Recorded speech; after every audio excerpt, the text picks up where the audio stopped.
Somewhere between the hush of sediment and the silence of memory, a different world waits. Not one of light or color or sound, but of pressure and stone and time. You're about to drift into that world. Down here, beneath miles of crushing darkness, fossils sleep inside the bones of the earth. Some are twisted like knots of ancient fire coral. Others still hold the imprint of creatures no one has named. Shaped like spirals, wings, or teeth that don't match anything we know. You won't find these in textbooks. Most aren't even catalogued.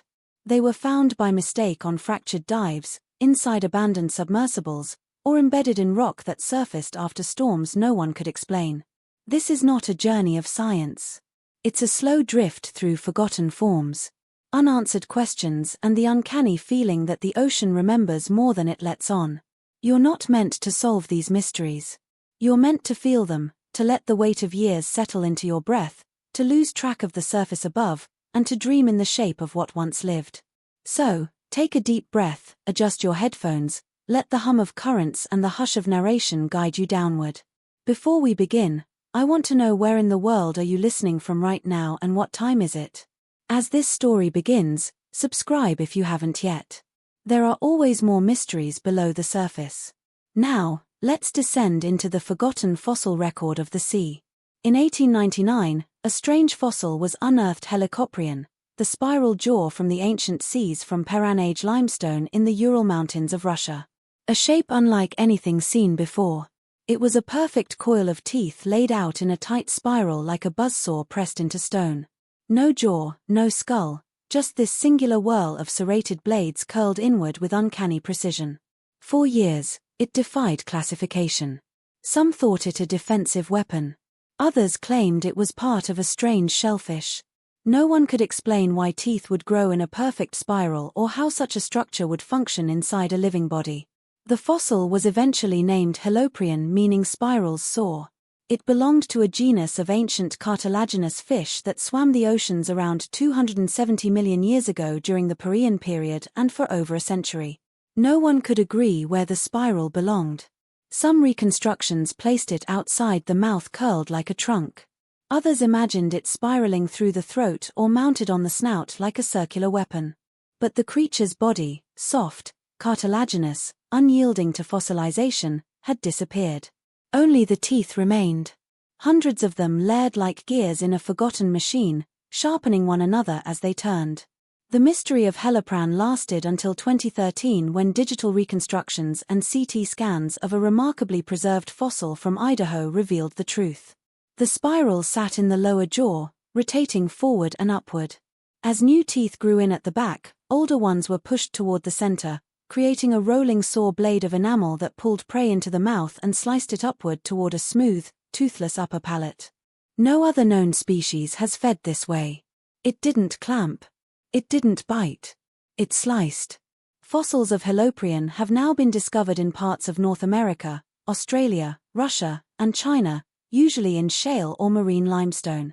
Some spirals measure more than 50 centimeters across and contain over 150 individual teeth. Evidence of a predator that evolved for relentless precision. It's believed Helicoprion fed on soft-bodied prey like squid and early fish. Its spiral jaw adapted for a world before bones grew thick. Though its body is lost to time, Helicoprion is remembered in the cold curve of its teeth. A fossil not of mass or movement, but of motion repeated over and over until even extinction couldn't erase the spiral's form. Long before dinosaurs, before fish had Anomalocaris, the apex predator of the Cambrian depths bones, before coral-built reefs, there was Anomalus, the abnormal shrimp that ruled the seas nearly 520 million years ago during the Cambrian explosion. Its name came from confusion. The first fossils of its body were found in pieces. A mouth here, a tail there, strange frontal appendages mistaken for shrimp-like creatures. Only later did scientists realize they all belong to the same animal.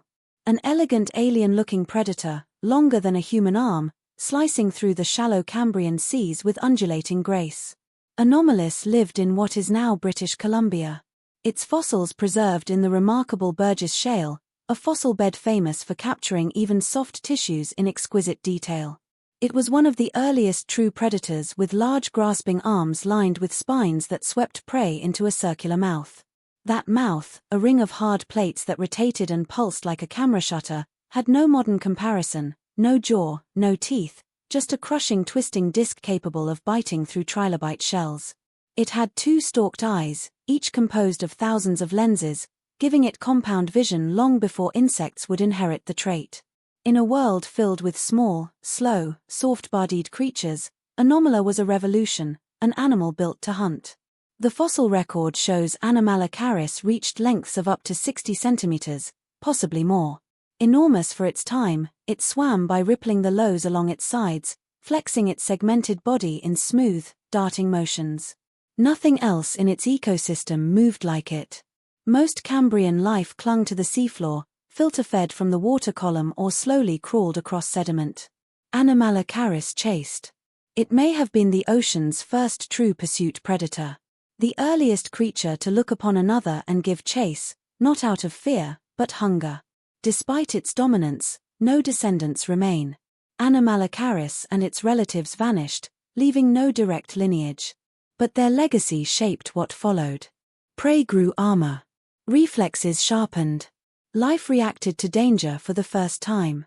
And at the center of that evolutionary pressure was this smooth-finned shape, gliding like an idea across Cambrian waters. Today, the Burgess Shale still holds its secrets. Fossils of Anomaloris lie pressed flat in black rock. Their soft tissue preserved like memory. What we know of it comes not from bones, but shadows and impressions, delicate ancient outlines of movement that once changed the rhythm of life beneath the sea. The coiled shells of ammonites in black shale across ancient seabeds, from Morocco's desert cliffs to England's fossil coast, spiral shapes rest embedded in stone, coiled shells frozen in sediment, perfectly preserved, perfectly silent. These are ammonites, extinct marine cephalopods that once filled Earth's oceans by the millions, drifting and darting through water like slow-motion fireworks. Their shells coiled outward from a central axis, chambered and rigged, each spiral marking their growth, each groove echoing a mathematical rhythm older than language.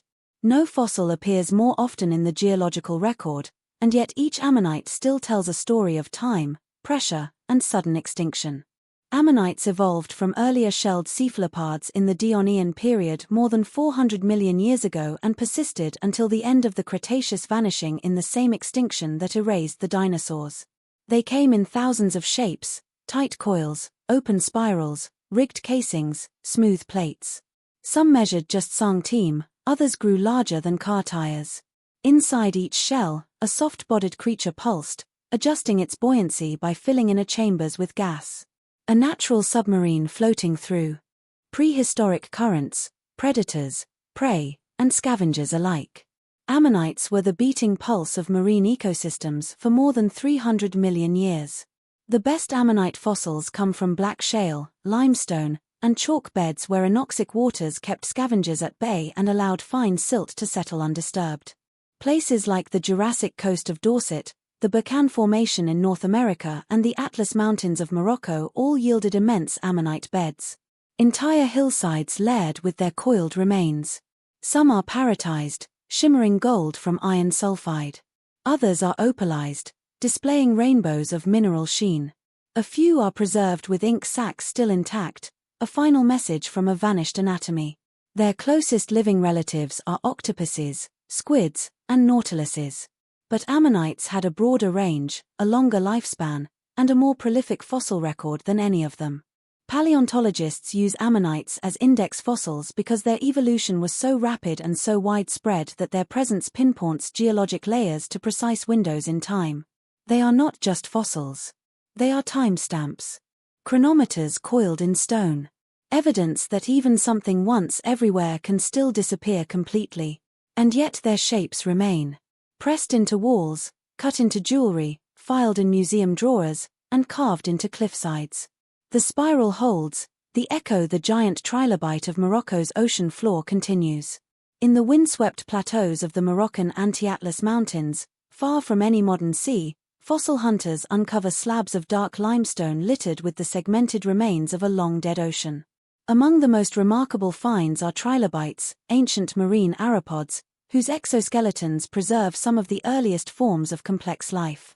Most trilobites were small thumb-sized creatures scuttling across the seabed. But in these fossil beds, something else emerges. Larger, broader, more intricate.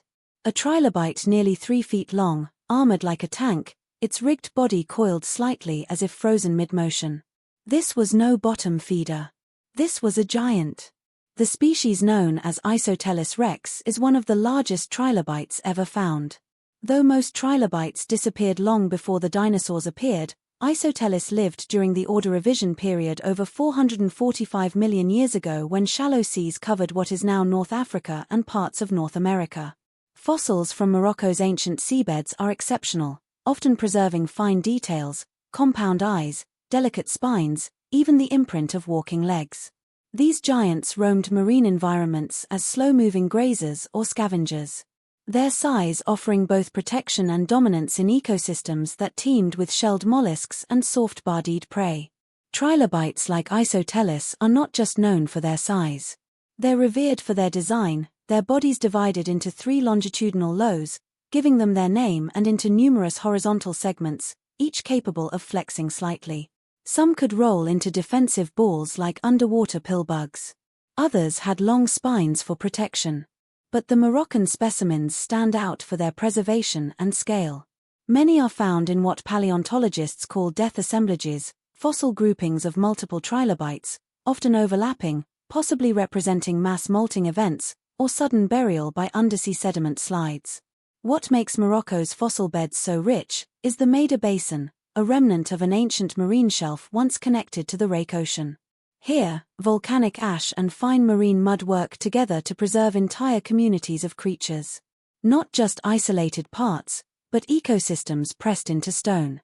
When split open, these rocks reveal more than anatomy. They show direction, movement, even behavior frozen in time. Today, these slabs travel the world. Displayed in natural history museums, sold in markets,